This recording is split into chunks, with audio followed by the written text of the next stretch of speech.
Hello friend, GS class में आपका स्वागत है। आज मैं टेस्ट सीरीज 15 का जो 50 क्वेश्चन है उस पे मैं आपके साथ डिस्कशन करूंगा। तो पहला क्वेश्चन पे आते हैं कि नामीबिया तथा दक्षिण अफ्रीका से 10 से 12 जो चीते हैं उनको कूनो पालघर राष्ट्रीय उद्यान में छोड़े जाने की योजना बनाई जा रही है। यह कूनो पालघर योजना जो है वो किस स्टेट में अवस्थित है? तो हम लोग पता है कि लगभग 1960 के दशक में ही इंडिया से चीते पूरी तरीके से उन्मूलन हो चुके हैं। तो यहाँ पे जो कूनो पालघर जो राष्ट्रीय उद्यान है ये मध्य प्रदेश में पड़ता है।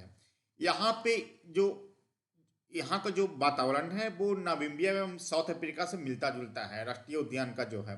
इसलिए वहाँ पे जो चीते नामीबिया तथा साउथ अफ्रीका से 10 से 12 चीते लाके जो कूनो पालघर राष्ट्रीय उद्यान में छोड़े जाने की योजना है जो कि महाराष्ट्र में जो मध्य प्रदेश में है। आंसर सी होगा। हाल ही में ट्रांसपेरेंसी इंटरनेशनल के द्वारा भ्रष्टाचार बोध सूचकांक 2021 जारी किया गया। भारत का कौन सा स्थान इसमें प्राप्त है?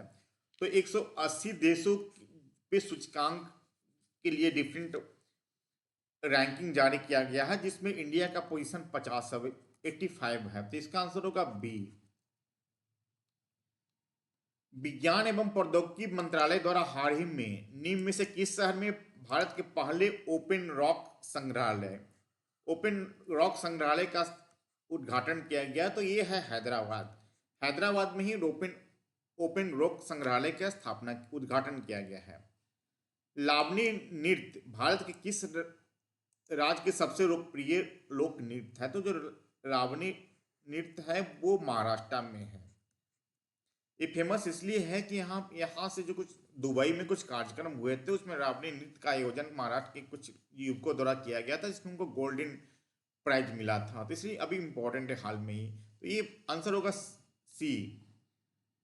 इसरो भारतीय राष्ट्रीय अनुसंधान संगठन का जो नए चेयरमैन किसे नियुक्त किया गया है? तो जो नया चेयरमैन जो नियुक्त किया गया है वो है एस सोमनाथ। आंसर बी होगा। हाल ही में प्रसिद्ध नर्तक पंडित बिरजू महाराज का निधन हो गया। वो किस नृत्य से जुड़े हुए हैं? तो यहाँ पे हम लोग देखते हैं जो नृत्य से जुड़े हुए वो कथक है। आंसर डी होगा। निम्न में से किस खिलाड़ी ने हाल ही में ऑस्ट्रेलियाई ओपन जीतकर जितने ग्रैंड स्लैम सबसे अधिक ग्रैंड स्लैम जीतने वाले खिलाड़ी वो बन चुके हैं? तो ये है स्पेन के राफेल नडाल जिन्होंने 21वां ग्रैंड स्लैम जीता है। बाकी रोजर फेडरर नोवाक जोकोविक ने दोनों ने 20 ग्रैंड स्लैम अब तक जीता है। इसका आंसर होगा सी। हाल ही में किस इकोनॉमिस्ट को केंद्र सरकार द्वारा मुख्य आर्थिक सलाहकार के रूप में नियुक्त किया गया है? तो यहाँ पे जो है बी अनंत नागेश्वर को केंद्र सरकार के द्वारा मुख्य आर्थिक सलाहकार के रूप में नियुक्त किया गया। तो आंसर ए होगा।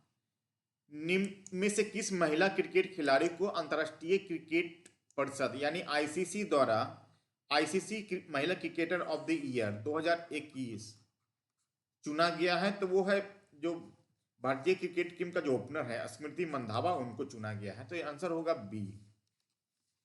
यात्रा एवं पर्यटन प्रतिस्पर्धात्मक सूचकांक travel and tourism competitiveness report निम्न में से किसके द्वारा जारी किया जाता है? तो जो वर्ल्ड आर्थिक मंच है WWF इनके द्वारा ही जारी किया जाता है। तो आंसर होगा सी। अब आते हैं कि रामायण सर्किट में बिहार के कौन से जिले शामिल नहीं है? तो जो रामायण सर्किट बनाया गया है उसमें बिहार के 3 जिले शामिल हैं। ये है सीतामढ़ी, दरभंगा और बक्सर। तो भागलपुर शामिल नहीं है। तो इसका आंसर होगा डी। श्रम एवं नियोजन संबंधी प्रशिक्षण एवं अनुसंधान के लिए बिहार के किस शहर में दशरथ मांझी श्रम नियोजन एवं अध्ययन संस्थान की स्थापना की गई है? तो ये है पटना में ही दशरथ मांझी श्रम नियोजन एवं अध्ययन संस्थान की स्थापना की गई है। मंजूषा शैली का संबंध मुख्य रूप से बिहार के किस जिले से है? तो मंजूषा जो शैली है इनका जो संबंध है वो अंग प्रदेश बोला जाता है जिससे मुख्य रूप से हम लोग उसको भागलपुर के नाम से जानते हैं। तो इसका आंसर होगा सी। नागी बांध पक्षी अभयारण्य तथा नकटी बांध। पक्षी अभयारण्य बिहार के किस जिले में अवस्थित है? तो नागी बांध और नकटी बांध दोनों जो है वो बिहार के जमुई जिले में अवस्थित है। तो इसका आंसर होगा ए। बिहार के किस जिले में मछली का सबसे अधिक उत्पादन होता है? तो बिहार में सबसे जो अधिक मछली का जो उत्पादन होता है वो है मधुबनी। इसका आंसर होगा डी। अब है कि निम्न में से कौन सी जो झील है वो हिमानी यानी बर्फ द्वारा निर्मित है? तो हम लोग देखते हैं जो उत्तराखंड में जो नैनीताल है वो हिमानी द्वारा निर्मित है, जबकि कश्मीर का जो बुलर झील है वो विवर्तनिक है, विवर्तनिक झील है। तो इसका हिमानी द्वारा निर्मित है बी। इसका आंसर होगा नैनीताल झील बी। सबसे अधिक तंबाकू का उत्पादन भारत के किस राज्य में होता है? तो सबसे अधिक जो तंबाकू का उत्पादन जो होता है वो आंध्र प्रदेश में है। अब है कि भारत के किस राज्य में सबसे अधिक जो सिंचाई होती है वो तालाब से होती है? तो सबसे जो अधिक सिंचाई होती है तालाब से वो तमिलनाडु है। सबसे अधिक तालाब तमिलनाडु में ही पाया जाता है। इसका आंसर होगा ए। निम्न में से किस नदी की जो सहायक नदी है वो तुंगभद्रा, कोयना तथा घाट प्रवाह है? तो यहाँ पे जो नदी है वो कृष्णा नदी है। कृष्णा नदी की सहायक नदी तुंगभद्रा, कोयना तथा घाट प्रवाह है। इसका आंसर बी होगा। भारत के एकमात्र जो सक्रिय ज्वालामुखी है वो बैरन द्वीप उसको बोलते हैं, जो अंडमान निकोबार द्वीप समूह में अवस्थित है। तो अंडमान निकोबार द्वीप समूह के किस द्वीप पे ये बैरन द्वीप अवस्थित है? तो इसका जो आंसर होगा वो है मध्य अंडमान। मध्य अंडमान के पूर्वी क्षेत्र में ही बैरन द्वीप अवस्थित है। इसका आंसर होगा बी।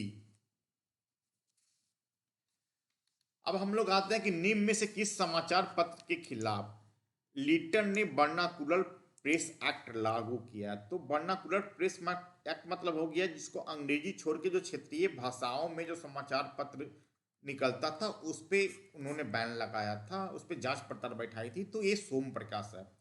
सोम प्रकाश ईश्वरचंद विद्यासागर के द्वारा बंगाली में निकाला जाता था। तो इसका आंसर होगा ए। लेकिन आपको ये भी याद रखना कि अमृता बाजार पत्रिका जो कि बंगाली में निकाला जाता है वो तो वर्नाकुलर प्रेस एक्ट से बचने के लिए रातों रात वो अंग्रेजी में अपने आप को रूपांतरित कर दिया।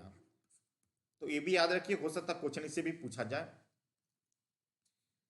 अब है कि निम्न में से किसके द्वारा 1898 में बनारस में सेंट्रल हिंदू कॉलेज की स्थापना की गई थी, जो कि बाद में चल के बनारस हिंदू विश्वविद्यालय के रूप में प्रसिद्ध हुआ?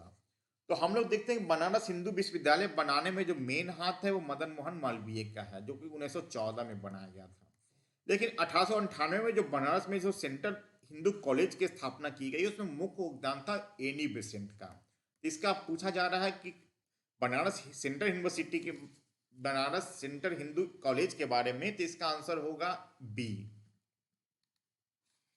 निम्न में से किस फैक्ट्री अधिनियम के द्वारा सभी मजदूरों के लिए साप्ताहिक वीकली ऑफ की व्यवस्था की गई तथा महिलाओं के लिए जो कार्य का जो समय है वो 11 घंटे नियत किया गया? तो ये है द्वितीय फैक्ट्री एक्ट जो कि 1999 में आया, 1891 में आया था। वो इसका आंसर होगा बी। कांग्रेस लीग का जो समझौता हुआ था वो लखनऊ अधिवेशन में हुआ था। तो पूछा जा रहा था कि इस अधिवेशन की अध्यक्षता किसके द्वारा की गई थी? तो अध्यक्षता जो की गई थी वो अंबिका चरण मजूमदार के द्वारा की गई थी। इसका आंसर ए होगा। निम्नलिखित में से कौन हैं जो कैबिनेट मिशन के सदस्य नहीं थे? तो हम लोग देखते हैं 3 सदस्यीय कैबिनेट मिशन के सदस्य पैंडिक लॉरेंस शामिल थे, स्टेपफोर्ड क्लिप्स शामिल थे, एबी अलेक्जेंडर शामिल थे। तो तीनों कैबिनेट मिशन के सदस्य थे, लेकिन लॉर्ड बेवेल थे जो शामिल नहीं थे। एक्चुअली वो यहाँ के वायसराय थे। इसका आंसर डी होगा। अब पूछा जा रहा है कि विकासवाद का सिद्धांत निम्न में से किसके द्वारा प्रतिपादित किया गया है? तो जो विकासवाद का जो सिद्धांत है वो डार्विन के द्वारा प्रतिपादित किया गया। तो इसका आंसर सी होगा। जीवों में अत्यधिक विविधता का कारण क्या है?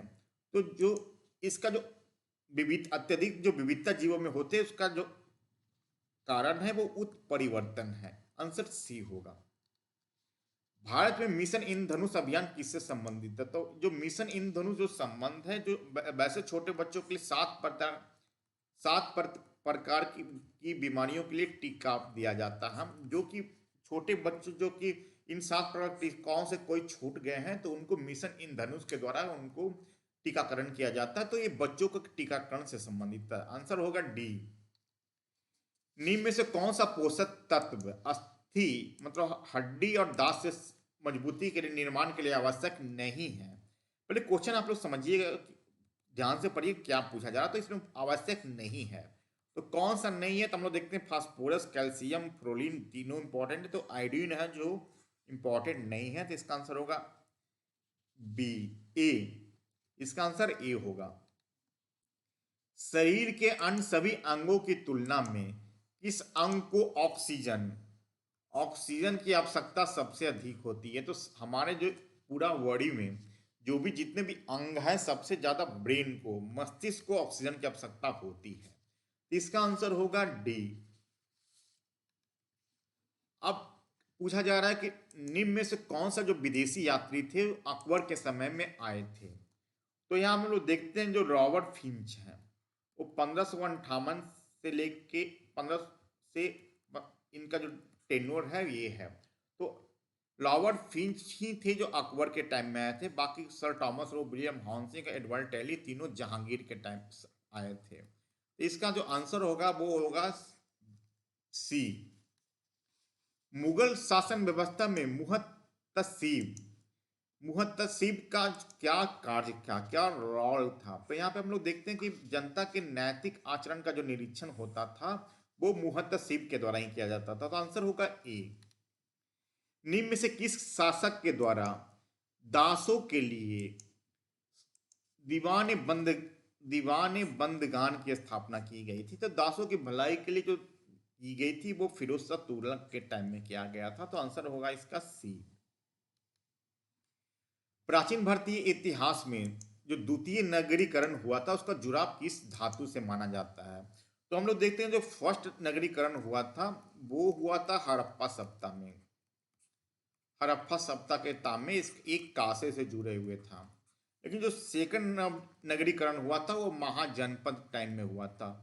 तो इस समय लोहे का आविष्कार हो चुका था। लोहे से ही पूरी जो जंगल था उसको काट के नगरों का विकास किया जा रहा था। तो इसका आंसर होगा सी। यूनानी ग्रंथों में सेंडोकोटस तथा एंडोकोटस नाम किस शासक के लिए प्रयुक्त हुआ था? तो सेंडोकोटस और एंडोकोटस जो नाम है वो चंद्रगुप्त मौर्य के लिए हुआ था। अब हम लोग आते हैं कि सीएनजी क्या है, इसका फुल फॉर्म क्या है? तो इसका जो फुल फॉर्म है सीएनजी, कंप्रेस्ड नेचुरल गैस। तो कंप्रेस्ड नेचुरल गैस इसका सी आंसर होगा। गैसोहोल एक मिश्रण है। तो जो गैसोहोल जो मिश्रण है वो है गैसोलीन तथा इथेनॉल का। गैसोनिल तथा इथेनॉल का। आप लोग इसको याद रखिए, इंपॉर्टेंट है। इसका आंसर होगा डी। निम्नलिखित में से किसकी मात्रा जो अम्ल वर्षा में जो एसिड रेन होता है उसमें सबसे अधिक होती है? तो हम लोग देखते हैं जो प्रदूषण होता है, प्रदूषण के द्वारा सल्फर डाइऑक्साइड तथा नाइट्रस ऑक्साइड वगैरह वायुमंडल में जाता है। तो ये दोनों वाटर से प्रतिक्रिया कर H2SO4 सल्फ्यूरिक तथा नाइट्रिक अम्ल बनाता है। तो ये जो सबसे अधिक जो मात्रा होता है H2SO4 का ही होता है।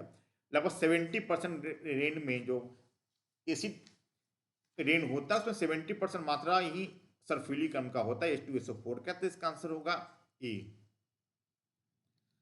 अब है कि पृथ्वी की आयु का मापन निम्न में से किस विधि के द्वारा किया जाता है?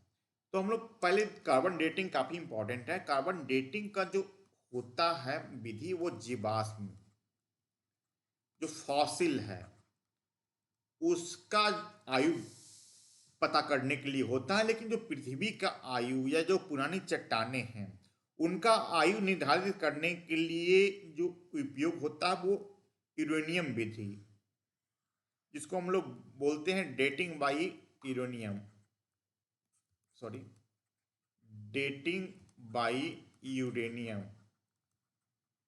इसका आंसर होगा बी।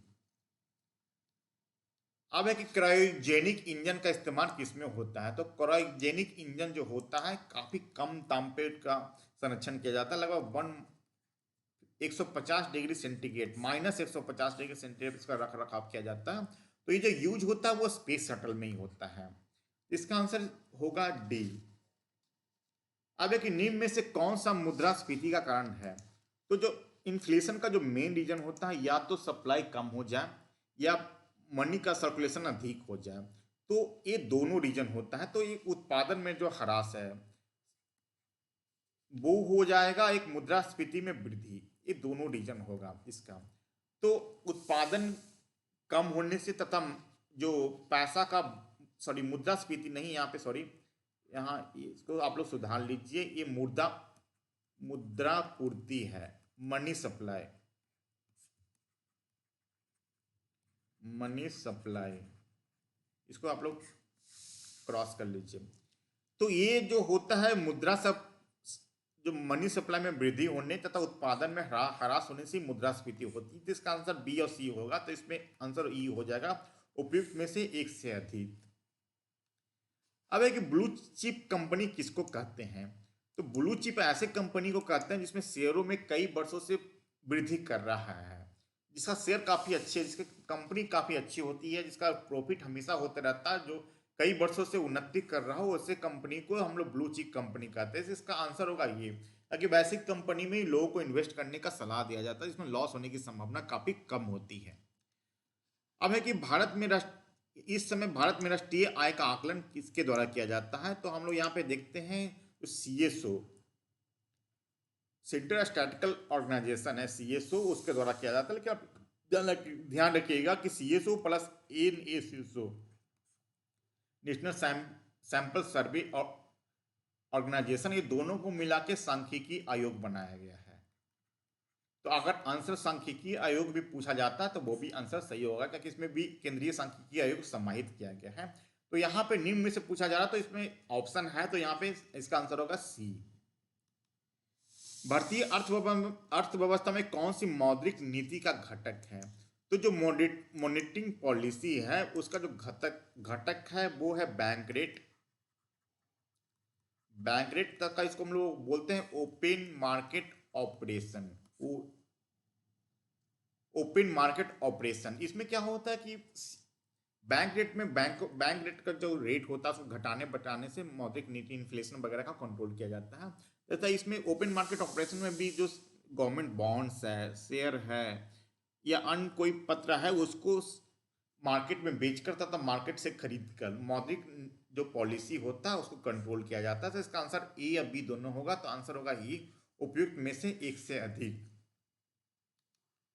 अब देखिए प्लान इकोनॉमी फॉर इंडिया, इस पुस्तक के लेखक कौन है? तो जो प्लान इकोनॉमी जो इंडिया में जो किया गया है, इसके जो लेखक हैं वो एम विश्वेश्वरैया, जो कि इंजीनियर रहे हैं। इस ए होगा, सी, इसका आंसर सी होगा। अब है कि अचान कमाल अमरकंटक बायोस्फीयर है, वो निम्न में से किस स्टेट में अवस्थित है?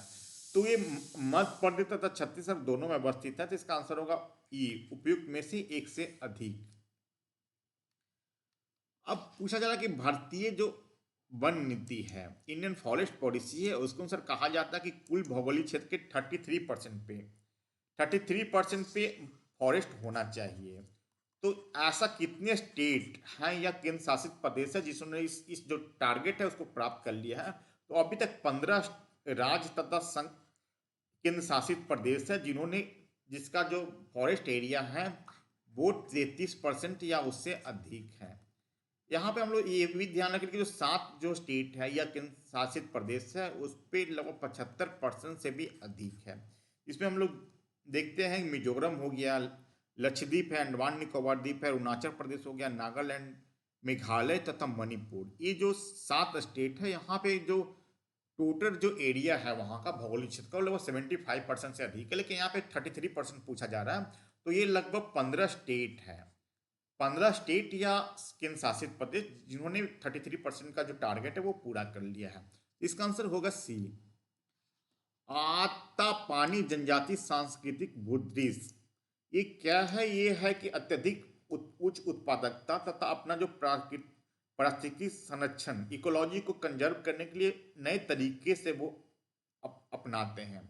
इसको यूनेस्को को विश्व धरोहर सूची के अस्थायी सूची में, टेम्पररी सूची में शामिल किया गया है। इसका संबंध किस राज्य से है?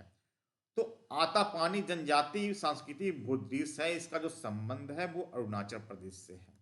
इसका आंसर होगा सी। घाना पश्चिम बिहार निम्न में से किस राज्य में अवस्थित है? तो जो घाना पश्चिम जो बिहार है वो भरतपुर जो कि राजस्थान में है वहां अवस्थित है। इसका आंसर होगा सी। अब एक निम्न में से कौन विश्व का एकमात्र मैंग्रोव क्षेत्र है जहां पे टाइगर पाया जाता है? तो हम लोग देखते हैं जो वेस्ट बंगाल में सबसे अधिक मैंग्रोव इंडिया में पाए जाते हैं, तो इसी में जो सबसे अधिक जो मैंग्रोव पाया जाता है वो सुंदरबन में है। सुंदरबन में ही जो सुंदरबन टाइगर रिजर्व भी है, वहां पे सबसे विश्व का एकमात्र मैंग्रोव जो क्षेत्र है सुंदरबन, वहां पे टाइगर पाया जाता है। तो इसका आंसर होगा सी। मैं समझता हूँ जो 50 क्वेश्चन काफी इंपॉर्टेंट है आने वाले जो सीडीपीओ तथा बीपीएससी या यूपीएससी का जो एग्जाम होने वाले हैं। लेकिन आपसे रिक्वेस्ट है कि अगर इसका आंसर का कुछ और आपको लगता है तो कृपया कमेंट बॉक्स में लिख के जरूर बताइए। तो अब तक आपने मेरा चैनल को सब्सक्राइब नहीं किया तो कृपया चैनल को सब्सक्राइब कर लीजिए, जिससे कि प्रत्येक वीकेंड पे मैं जो टेस्ट सीरीज करता हूँ उसका लाभ आपको मिलता रहे। धन्यवाद।